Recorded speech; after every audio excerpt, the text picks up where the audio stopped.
Hello everyone, हम कर रहे हैं क्लास 6 की एनसीईआरटी बुक गणित प्रकाश के चैप्टर नंबर 7 फ्रैक्शंस के क्वेश्चंस।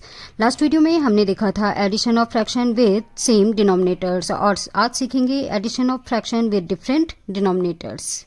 अभी तक हमने क्वेश्चन देखे adding fraction with same denominator, जहाँ पे कि हमारे पास डिनोमिनेटर सेम थे, लेकिन अब हम क्वेश्चंस देखेंगे related to adding fractions with different fractional units और डिनोमिनेटर्स।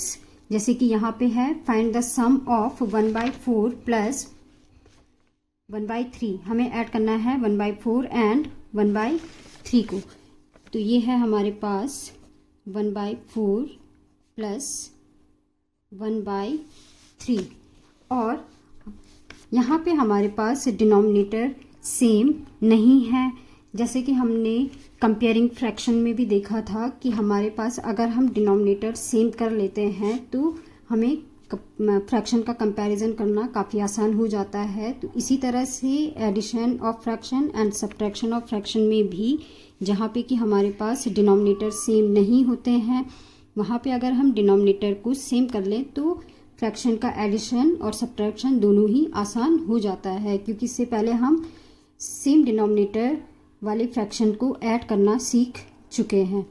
तो डिनोमिनेटर को सेम करने के लिए वही हम इसमें लिखेंगे, सब पता करेंगे कॉमन मल्टीपल। तो multiple of 4 is equal to 4, 8, 12, 16, 20, 24 and so on. और अब देखते हैं multiple of 3 is equal to 3, 6, 9, 12, 15, 18।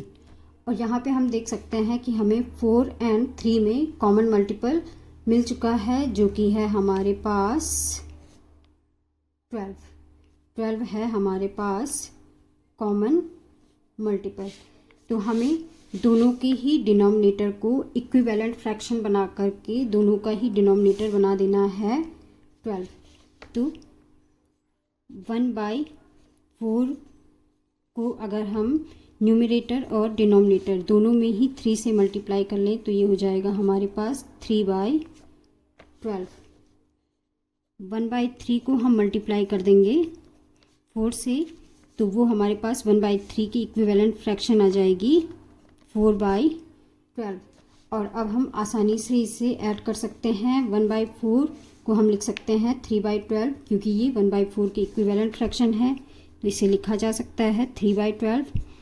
और 1/3 को लिख सकते हैं 4/12। तो अब ये हमारे पास हो जाएगा 7/12। यहाँ पे एक मेथड की बात की गई है, ब्रह्मगुप्ताज मेथड फॉर एडिंग फ्रैक्शंस। तो ये वही है जो हम अभी तक कर रहे हैं कि हम डिनोमिनेटर को सेम हमें बनाना होता है, वो भी जो भी हमारे पास डिनोमिनेटर होते हैं उनके मल्टीपल फाइंड आउट करके उसमें हम सबसे पहले फाइंड आउट करते हैं लीस्ट कॉमन मल्टीपल। और least common multiple find out करने के बाद फ्रैक्शंस को चेंज कर लेते हैं इक्विवेलेंट फ्रैक्शन में और उसके बाद उसे ऐड कर लेते हैं।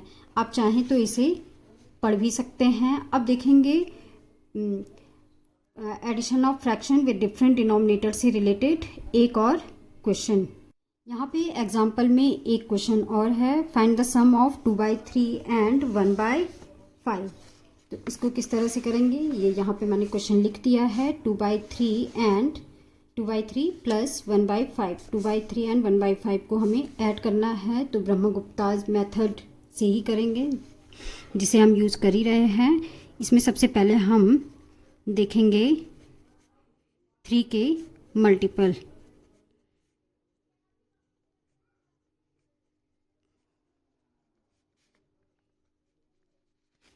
और इसके बाद देखेंगे हम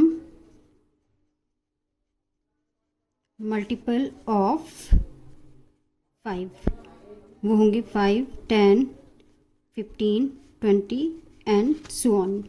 तो यहाँ पे देख सकते हैं हम जो हमारे पास सबसे पहला कॉमन मल्टीपल 3 और 5 का मिल रहा है वो मिल रहा है 15, जो कि है 3 और 5 का लीस्ट कॉमन मल्टीपल।